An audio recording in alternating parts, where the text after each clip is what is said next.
It's your boy Conserviz34, and today we're going to talk back-to-backs, and we're going to talk about Dave Matthews Band and the amazing show they played in Hartford last night. But in the sport of hockey, which I love, shout out to my Flyers, bring back the Whalers, even though they're not coming back, there is something called the back-to-back, okay? You play in one city in one night, and then the next night, without any days off, you have to travel to another city or even back to your home venue to play a team that's fresh. Meaning you just played last night, you're exhausted, and this other team is meeting you at the next game and they've had a day off. Now, what usually happens in these matchups where one team has rest and the other team's playing a back-to-back, the team that's playing the back-to-back usually has high energy for the first period and a half. They set the tone, they set the tempo, and the team coming off the break has to catch up to that pace of play, catch up to the speed in order to win. Now, if the team with the back-to-back plays hard enough for the first period and a half and gets a lead, typically they'll win. If that team that doesn't have the momentum enough to carry through the first period and a half and get a goal, get a lead, get some sort of momentum, then they will lose to the team on rest. I say all this to say this. The Dave Matthews Band show that I'm going to be talking about today is an example of this band having a back-to-back and using the mistakes from the previous show, using the lack of skill sets in the previous show, and coming out the next day later, 90 minutes down the road, and putting on one heck of a show. So let's go ahead. We're going to review it. It's your boy Conserviz34. Let's talk about Hartford 2019 for Dave Matthews Band at the Xfinity Theater. I do want to say shout out to everyone I talked to yesterday at the tailgate. Shout out to Todd G, who's always on Twitter supporting me. Met him and his amazing wife at the amphitheater inside. And then outside, my boy Nikki G, who always is talking D&B with me, always posting about John Mayer and the Dead, who I love. And he also has his own band, which is pretty dope. And I'm going to check out a little more. Met him, Johnny Driscoll, as always, the hospitality, always has a drink for me, always has food for me, just out of the kindness of his heart. And got to meet up with him and some other people there, Kristen Pike as well. It was nice to meet her as well, talking a little New England life there. So thank you to everyone who treated me with hospitality, who talked to me, engaged with me and my friend Pete, who pretty much, without him, I would not be on these videos. He brought me into the D&B live experience versus staying away from just the CD experience to the live experience was a big step in my concert fandom. And thank you guys. Thank you for the hospitality. So I thought I would just say that as well. Had a great time meeting some of you guys. Jesse Buckman and a couple other people. We got to try to meet up at other shows or figure something out. There are so many people to meet, so little time. But thank you for meeting up with me. Now, we got to talk this show. I'm not going to do a song-by-song breakdown because this show was not about necessarily the songs that they played as much as it was about, again, the tempo they came with. Certain songs were faster than normal. So you look at Cornbread. That song was sped up. Samurai Cop didn't have as much of a delay. The speeds of this show is going to be something I'm going to remember for a long, long time. And it wasn't a bad thing. It actually was a good thing for Samurai Cop that didn't lag behind. For Cornbread, which actually sounded more entertaining, sped up. So Dave was on fire. Carter was ready to get those tempos up, and everyone else followed behind with the fast tempos. I was worried based on last night and some of the rough patches Dave hit last night. Could he come hard? Well, you know what Dave did? You know what the rest of the band did? They played like they had a Game 7. Stanley Cup is on the line. The NBA Larry O'Brien trophy is on the line. They played for their lives last night. And it wasn't about the songs they played. Samurai Cop sounded good. A song that I'm not that huge of a fan of, sounded good. Cornbread, which I think it's okay, but I don't think it needs to be as repetitive as it is. It didn't matter. That song was amazing. So songs that I'm like typically so on, I really liked. But I did go to the bathroom during Jimmy thing. Sorry, I did go to the bathroom during Jimmy thing. And let me get a couple of stats out of the way that I noticed from going to a lot of shows in New England. One key thing that this show reminds me of, it reminds me of July 12th, 2014. This was Hartford Night 2 when we used to have two nights in Hartford. And what was the similarities here? Well, this show, the last time So Much to Say was played at the Xfinity Theater, Anyone Sees the Bridge was played at the Xfinity Theater, You Never Know and Halloween were all in this show, 7, 12, 14. And these were the first time we got these songs back in this venue since that show. So it was great to see these songs come back to Hartford, and especially Halloween and You Never Know were the two highlights to me of just the rarity songs. But again, this show was not about the rarity. It was about just the energy and how much the band was on fire. And here's another cool fact. This is the second show in Connecticut to start off with number 41. It was the 41st show at the Xfinity Theater for the Dave Matthews Band. And also, they just played it last fall at Mohegan Sun Arena. So 2 shows in Connecticut, the last 2 shows in Connecticut, Mohegan and now Xfinity Theater, we got a number 41 opener. That's pretty cool.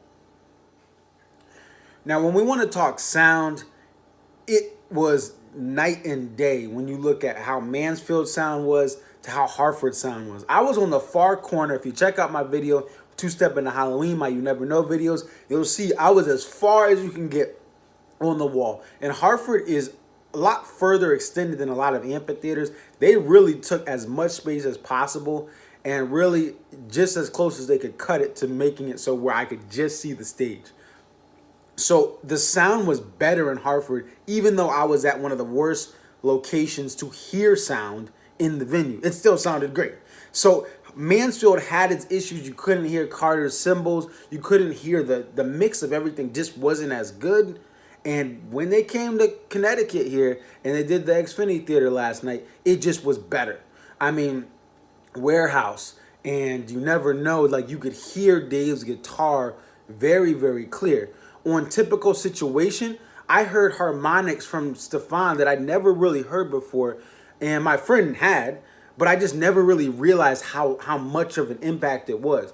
The bass, you could hear Fonzie Fonz very well, and everyone sounded great. And speaking of Typical Situation, as far as dynamics, again, I love when the band has dynamics and it's not a wall of sound. And you heard the trumpet and sax do a little trilling and like on and off, like kind of raising up their tempo from piano to mezzo forte and just back and forth there.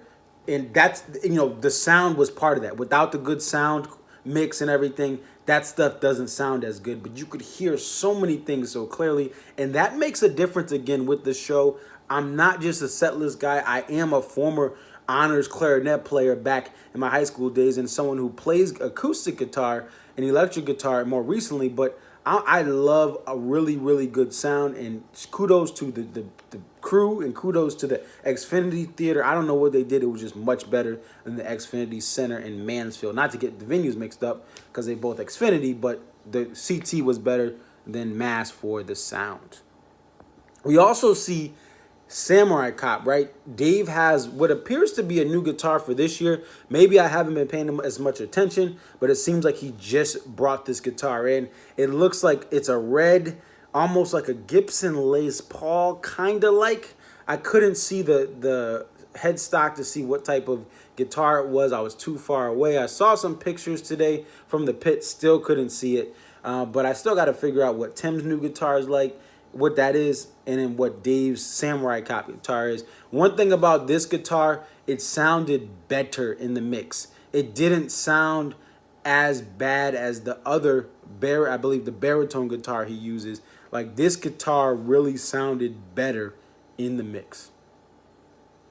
And then we want to talk about variety of taking chances, soloing, and different things like that. Well, a great example of this is She.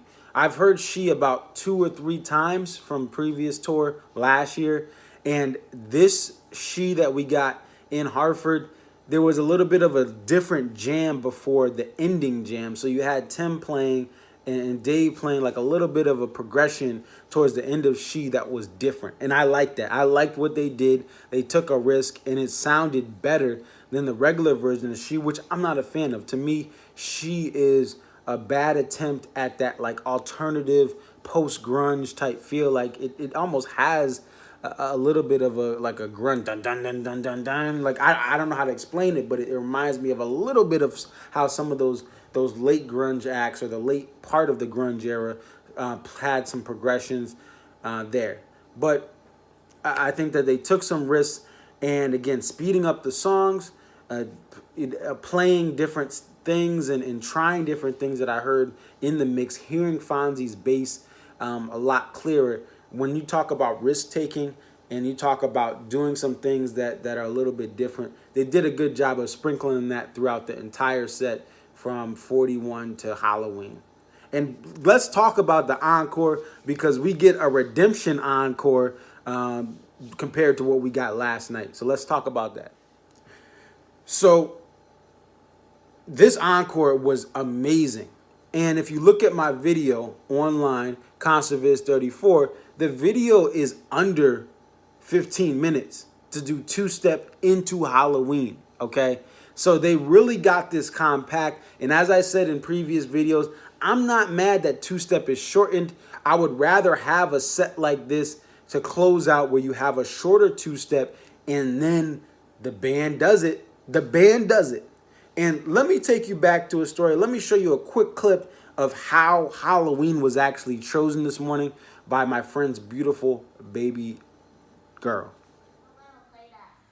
What book is that? Huh? My First Halloween. Oh, Halloween. There's a song called Halloween. Maybe I'll hear it tonight. Huh? Yeah.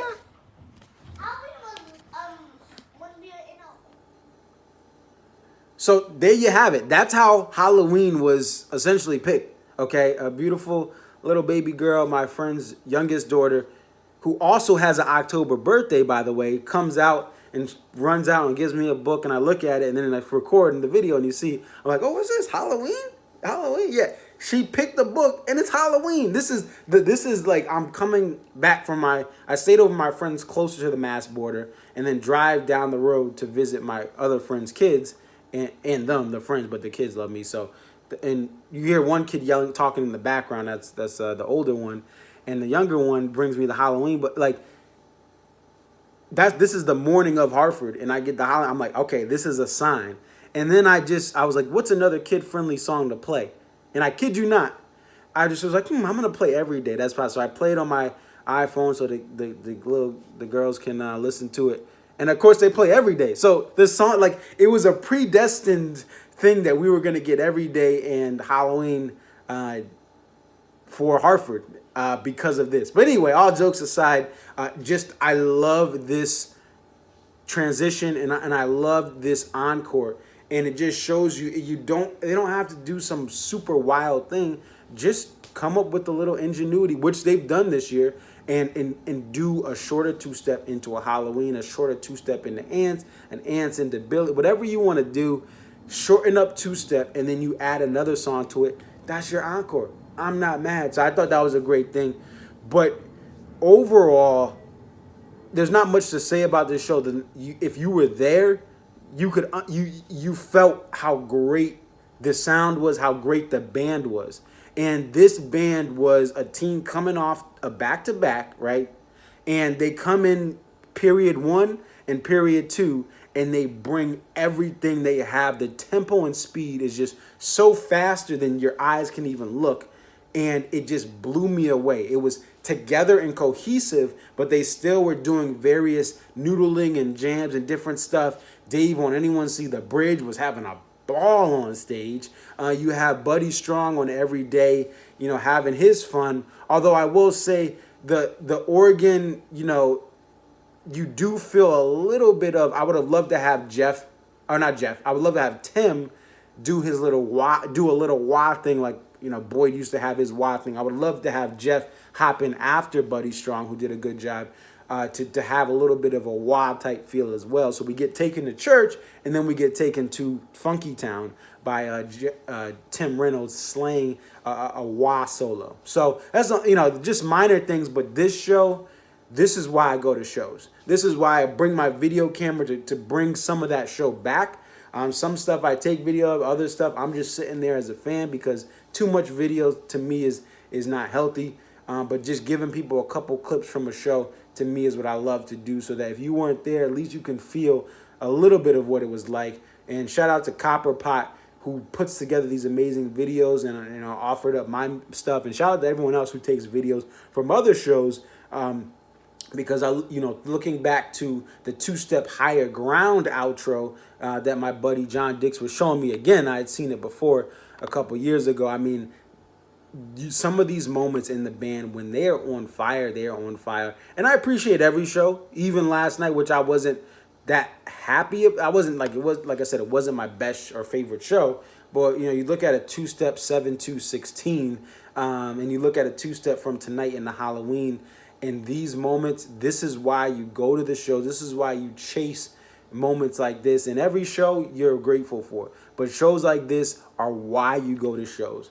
So let me know what you guys think. Definitely like, comment, subscribe. Thank you guys for all the support. Thank you guys who I met with the hospital. I cannot thank everyone enough. I know I'm saying it for the second time, but man, it was just a great day overall to be out there in Hartford, in my home city, as far as growing up in Hartford County my entire life. Seeing people pack that venue still in 2019, where there's not as many younger kids going anymore. The age group is getting older, and a lot of people have kids, so they can't even go to the show because they have kids, they have other obligations, they have life changes, they're struggling with the economy, and they can't get the shows. And you still have a very packed house in Hartford, which is tough to do in this age with the band as old as the Dave Matthews Band.